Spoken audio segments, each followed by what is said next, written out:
খলিশা মাছ আর কচুরমুখী দিয়ে চিংড়ি শুটকি এভাবে রান্না করলে যে কোনো বড় মাছকে হার মানতে বাধ্য। নমস্কার, গুড মর্নিং সবাইকে। কেমন আছেন সবাই? আশা করি ভগবানের কৃপায় ভালোই আছেন। আমিও তো আরেকটি নতুন ব্লগ ভিডিও নিয়ে চলে আসলাম।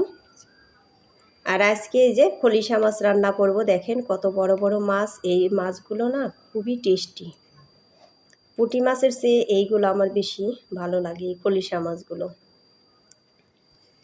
এই মাছের কাঁটা একটু বেশি, একদম শক্ত শক্ত কাঁটা, তারপরেও না এই মাছ খেতে বেশি ভালো লাগে। আর এমনিতেও তো যে মাছে কাঁটা বেশি আছে ওই মাছগুলোই কিন্তু বেশি টেস্টি হয়। এই তো মাছগুলো কিন্তু আমি এখন ভালো করে ভেজে নেব। আর বন্ধুরা, এখন কিন্তু একদমই সকাল উঠতেও হচ্ছে, প্রতিদিনই 5টা, সোয়া 5টা এইরকম টাইমেই কিন্তু ওঠা হচ্ছে।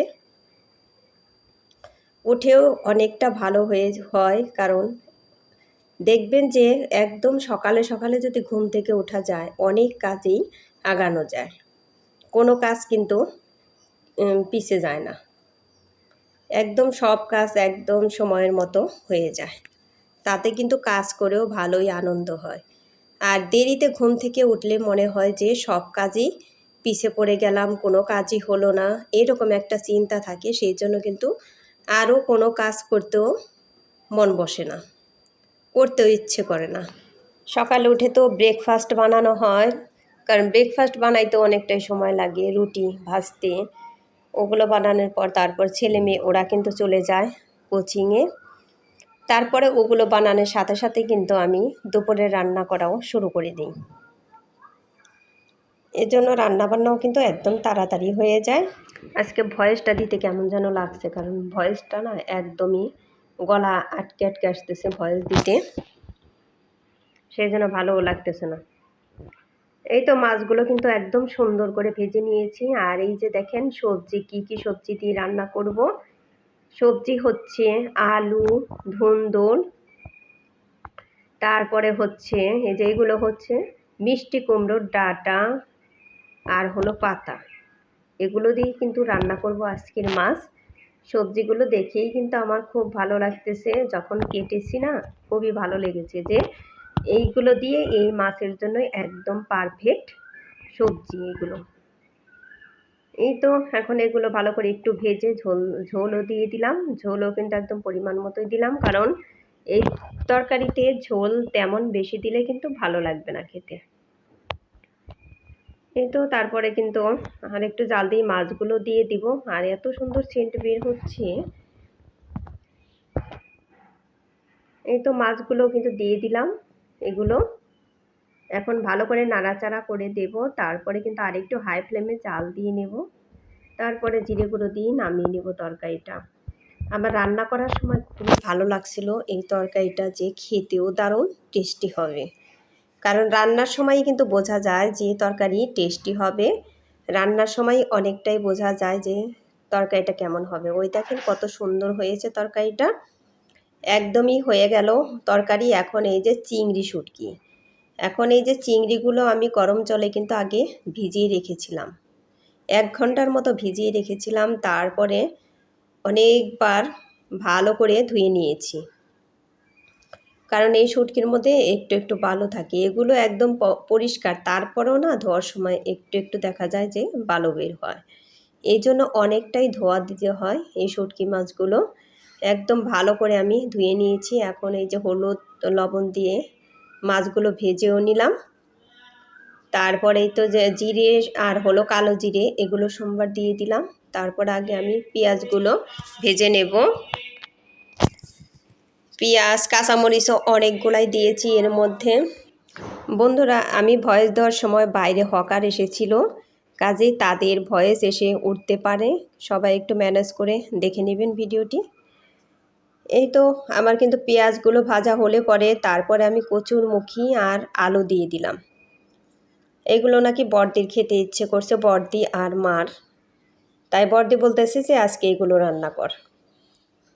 এই তো তারপরে কিন্তু এখন মশলাগুলো দিয়ে দিচ্ছি, তারপরে ভালো করে ভেজে নেব। আর কচুরমুখী কিন্তু আমার খুবই প্রিয়, খুবই ভালো লাগে মাছের তরকারি খেতে। এখন এই যে সব কিছু একদম সুন্দর করে আমি ভেজে নেব। অনেকক্ষণ ভরেই কিন্তু এগুলো আমি ভেজে নিয়েছি। আর চিংড়ি মাছগুলো দিয়ে দিয়েছি, স্কিপ হয়ে গেছে ওটা কিন্তু আর আপনাদের সাথে শেয়ার করতে পারলাম না কখন দিলাম। তারপরে এখন এই যে বড়দি বলতেছি যে কাঁচা টমেটো আছে ওইগুলো দিয়ে দিই, তাই কিন্তু অনেকটা বড় একটা টমেটো ওইটাই থেকে অর্ধেকটা দিয়ে দিলাম কাঁচা টমেটো। আর এই যে রসুনের কোয়াগুলো দিয়ে দিলাম অনেকগুলা, কতখানি কিন্তু আমি বেটেও দিয়েছি পেঁয়াজ আর রসুন। এখন এই যে আবার কোয়া আস্তে আস্তে ওগুলো দিয়ে দিলাম। এখন আবার একটু নাড়াচাড়া করে তারপরে কিন্তু এই যে পরিমাণ মতো আমি ঝোল দিয়ে দিচ্ছি, কারণ এই তরকারিটাও তেমন বেশি ঝোলা হবে না, কারণ শুটকি মাছের তরকারি কিন্তু ঝোল খেতে তেমন ভালো লাগে না। এটা কিন্তু একদম মাখো মাখো হবে, খেতে না দারুণ টেস্টি হয়েছিল এই তরকারিটাও। এই তো তরকারিটা কিন্তু হয়ে গিয়েছে। ওদিকে আবার এই যে বড়দি ছেলেকে নিয়ে কোচিং থেকে এসে গেছে, এখন ওই যে ও খাবে, ওর জন্য কিন্তু ওই যে প্যাকেট ওইগুলো এনে রাখে, কারণ চিকেনের জিনিস এতগুলোর নাম আমার মনে নেই, নাম আমি বলতেও পারি না সব সময়, প্যাকেটের গায়ে না দেখলে ওইগুলো কিন্তু ভাজতেছে আর আমাকে বলে দিতেছে এভাবে রান্না কর, তাই টেস্টি হবে। এই তো তরকারিটা হয়ে গিয়েছে, এখন কিন্তু সস পাতাগুলো দিলেই হয়ে যাবে। আর বন্ধুরা এই রকম রেসিপি থাকলে এর কাছে কিন্তু বড় মাছও হার মানতে বাধ্য হবে। আগের তরকারিটাও খুবই টেস্টি হয়েছে, সবারই কিন্তু টেস্টি হয়েছে, টেস্টি লাগছিল একদমই। আর আমার তো লাগছিল, আমি আর কি বলবো, আমার তো একদমই ভালো লাগছিল। আর এই যে শুটকি মাছের তরকারিটাও একদম অসাধারণ হয়েছিল।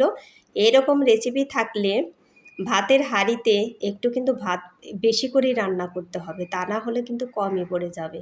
আমাদের কিন্তু কম পড়ে গিয়েছিল ভাতে। এই তো তারপরে এই যে দেখেন সস পাতাগুলো দিয়ে দিচ্ছি, কারণ শুটকি মাছে সস পাতা না দিলে কিন্তু একদমই সেন্ট ভালো আসে না। আর এই চিংড়ি শুটকি তো তেমন গন্ধ নয়, এটা কিন্তু এমনিতেই ভালো লাগে, এটা না দিলেও চলতো, কিন্তু দিলে পারে ভালো হয়। খুবই ভালো হয়েছে রেসিপিগুলো। বন্ধুরা এই সব রেসিপি কারা কারা খেয়েছেন বা যারা খান নাই তারা একবার হলেও রান্না করে খেয়ে দেখবেন যে কতটা অসাধারণ আর খেতে কতটা ভালো লাগে। এর সাথে কিন্তু আবার দেশি চিকেনও আছে, দেশি চিকেনের কিন্তু পাতলা ঝোল, ওইগুলো এখন এই যে রান্না করতেছি। আর এখন কিন্তু আমরা দেশি চিকেনই খাই, দেশি চিকেন ছাড়া খাওয়া হয় না, কারণ ব্রয়লার মুরগি ওগুলো খেতে কিন্তু একদমই ভালো লাগে না, আর খাওয়াও তো একদমই ভালো না। এই তো এখন চিকেনটা রান্না হতে থাক, হতে হতে আমি একটু কাজ করে নেই, কারণ অনেকটা সময় লাগবে রান্না করে। চুলার চারিপাশ আমি পরিষ্কার করে নিচ্ছি। সবগুলো আইটেমই কিন্তু দারুণ হয়েছিল, এই চিকেনটাও খুব ভালো হয়েছিল। আর দেশি চিকেন তো এমনিতেই মজা, তাই না? যাই হোক বন্ধুরা, আমি আবার একটা মুখে রেমেডি মাখিয়েছি, এই জন্য কিন্তু এইদিকে তাকাইতেছি না। ওই যে দেখেন চিকেনটাও আর একটু চাল লাগবে, আমি একটু একদম কমিয়ে দিয়েছি। যাই হোক বন্ধুরা, আজকে আমাদের লাঞ্চে কিন্তু পুরো জমে গিয়েছিল, সব কিছু রান্না খুব ভালো হয়েছিল। আর বন্ধুরা আমার ভিডিওটি যদি একটু ভালো লেগে থাকে তাহলে একটা লাইক কমেন্ট শেয়ার করে দেবেন আর একটা সাবস্ক্রাইব করে দেবেন। যাই হোক এখানেই রাখলাম, টাটা বাই বাই।